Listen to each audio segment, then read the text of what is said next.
गांव में एक मदारी रहता था। उसके पास एक भालू था। वो भालू को लेकर गांव-गांव घूमता और उसका नाच दिखाकर पैसे कमाता था। एक दिन मदारी भालू का नाच गांव में ही दिखा रहा था। आओ आओ गांव वालों, प्यारे प्यारे बच्चों, जल्दी से आओ। देखो गांव में मदारी आया है, मदारी भालू का नाच दिखाने। आओ आओ।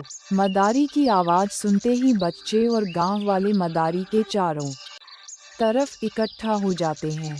गांव में रहने वाली बिल्ली और कुत्ता भी मदारी की आवाज़ सुन लेते हैं।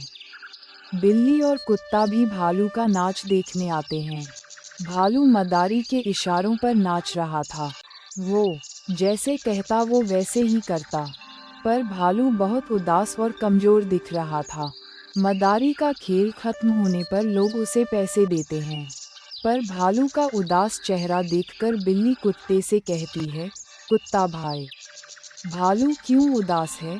क्या उसे कोई परेशानी है या फिर उसकी तबीयत ठीक नहीं है?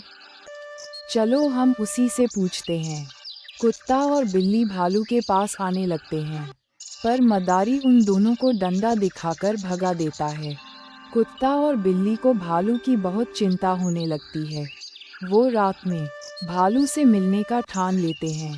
रात के अंधेरे में बिल्ली और कुत्ता मदारी के घर के पास आते हैं। अरे कुत्ता भाई, भालू कहाँ है? कहीं दिखाई नहीं दे रहा। इस मदारी ने कहाँ रखा होगा भालू को? अरे घर के पीछे देखते हैं, जरूर भालू हमें वही मिलेगा। कुत्ता और बिल्ली चुपके से घर के पीछे वाले आंगन में जाते हैं, जहाँ पर भालू को बांध कर रखा था। भालू उदास बैठा था। तब कुत्ता और बिल्ली उसके पास आते हैं। भालू भाई, क्या हुआ आपको? सवेरे नाचते वक्त भी आप उदास थे और अभी भी उदास बैठे हो। क्या हुआ आपको? हमें बताओ। हाँ भालू भाई, बताओ हमें क्या हुआ? आप कितने कमज़ोर दिख रहे हो। आपकी तबीयत तो ठीक है ना? बिल्ली और कुत्ता की बातों से भालू तो रोने ही लग जाता है। अरे ना ना भालू भाई, मत रोइए। हमें अपना समझकर अपने दिल की बात बता दीजिए। आज पहली बार किसी ने मेरे बारे में इतना सोचा, मेरी तबीयत के बारे में पूछा। तुम दोनों ना तो मेरे सगे हो ना ही रिश्तेदार, पर फिर भी मेरी परेशानी आपको समझ आ गई। भाई लगता है आप बहुत दुख में हो। क्या करूं? मेरी किस्मत ही खराब है।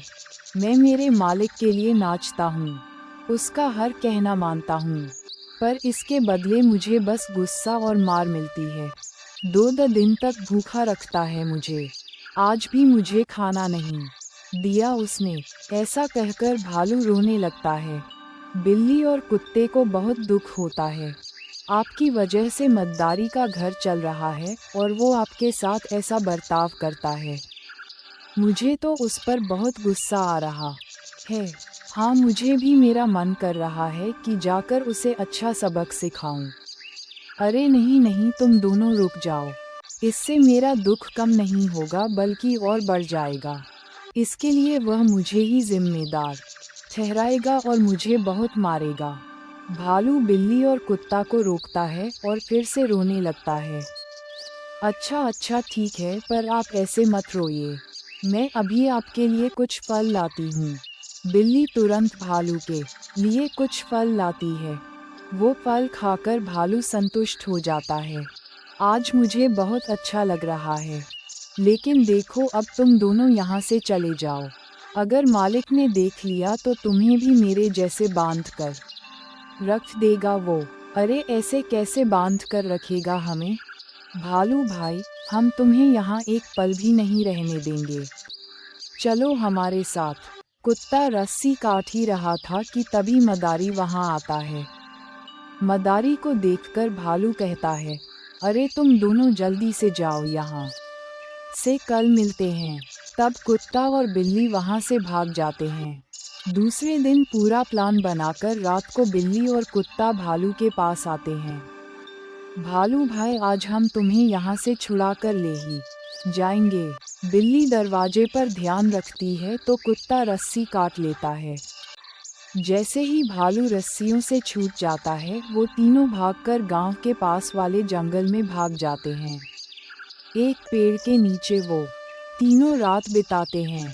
दूसरे दिन सवेरे सवेरे चिड़ियों की आवाज़ से भालू जाग जाता है। जंगल, संगीत का नज़ारा देखकर वह बहुत ही खुश हो जाता है। उसे उसके अपनी बचपन की यादें याद आने लगती है। बिल्ली कुत्ता, तुम्हारा बहुत बहुत धन्यवाद। तुम्हारी वजह से आज मैं मेरे जंगल आ पाया। मेरी बचपन की यादें ताज़ा हो गई।